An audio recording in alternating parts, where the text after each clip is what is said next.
Saudara, selama 4 tahun pengasingannya di Provinsi Bengkulu, Insinyur Soekarno atau Bung Karno menempati rumah pengusaha yang bernama Tan Eng Chien. Di rumah yang terletak di Kelurahan Anggut Atas inilah yang menjalani berbagai aktivitas dan menorehkan jejak sejarah pembangunan di bumi Rafflesia.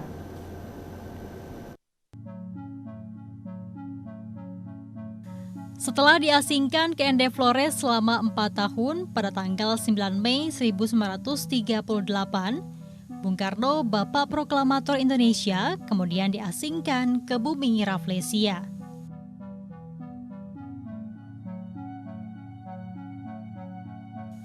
Awal kedatangan Bung Karno ke bumi Rafflesia tidak berjalan mulus.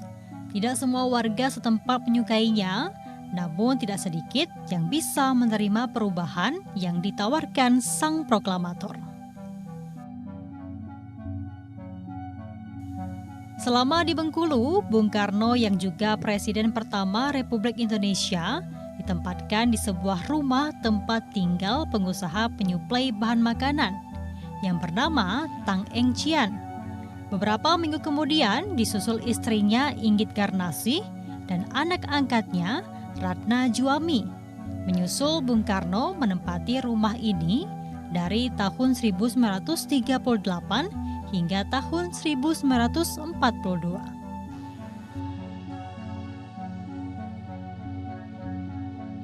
Berbagai peninggalan Bung Karno di rumah dengan bangunan berukuran 9 x 18,5 meter masih tersimpan rapi. Seperti 303 judul buku dengan bahasa Belanda yang terdapat di ruang kerja Bung Karno bagian depan.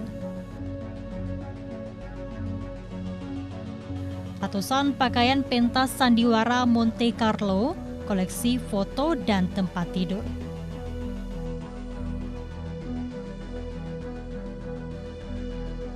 Tidak ketinggalan satu unit sepeda ontel yang digunakan Bung Karno beraktivitas.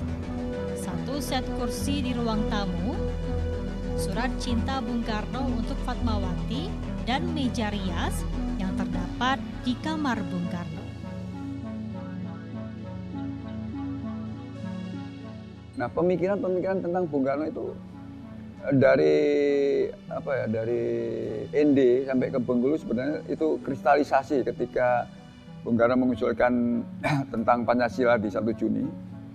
Tentang sila-sila dari Pancasila itu sebenarnya kan kristalisasi dari pemikiran-pemikiran ketika Bung Karno dibuang di Ende hingga di Bengkulu. Konsep nasionalisme dan patriotisme Bung Karno itu selalu ada gitu, selalu muncul, dan itu tidak bisa dihilangkan karena sudah mengkristal ada di Bung Karno. Jadi setiap gerakan, apakah itu kesenian, olahraga maupun yang lain-lain itu selalu ditekankan pada konsep bagaimana menyadarkan bangsa masyarakat Indonesia untuk segera bebas dari belenggu penjajahan. Di bumi Rafflesia inilah Soekarno bertemu dengan Ibu Fatmawati dan merajut cinta, hingga menjadikannya ibu negara pertama Indonesia dan juga menjahit sangkaka merah putih. Selama 4 tahun menjalani pengasingan di bumi Rafflesia, penyambung lidah rakyat ini menorehkan jejak sejarah pembangunan. Salah satunya sebagai perancang arsitektur Masjid Jami Bengkulu. Berbekal gelar insinyur bidang arsitektur, Bung Karno membangun sejumlah rumah masyarakat dan masjid. Yang paling terkenal yakni Masjid Jami, berlokasi di Jalan Jenderal Sudirman atau tepatnya berada di pusat kota Bengkulu.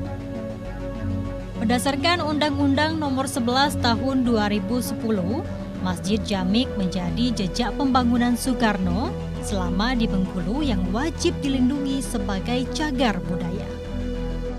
Sebelum direnovasi, bangunan Masjid Jami hanyalah sebuah gubuk kecil oleh masyarakat sekitar disebut Surau Lamo.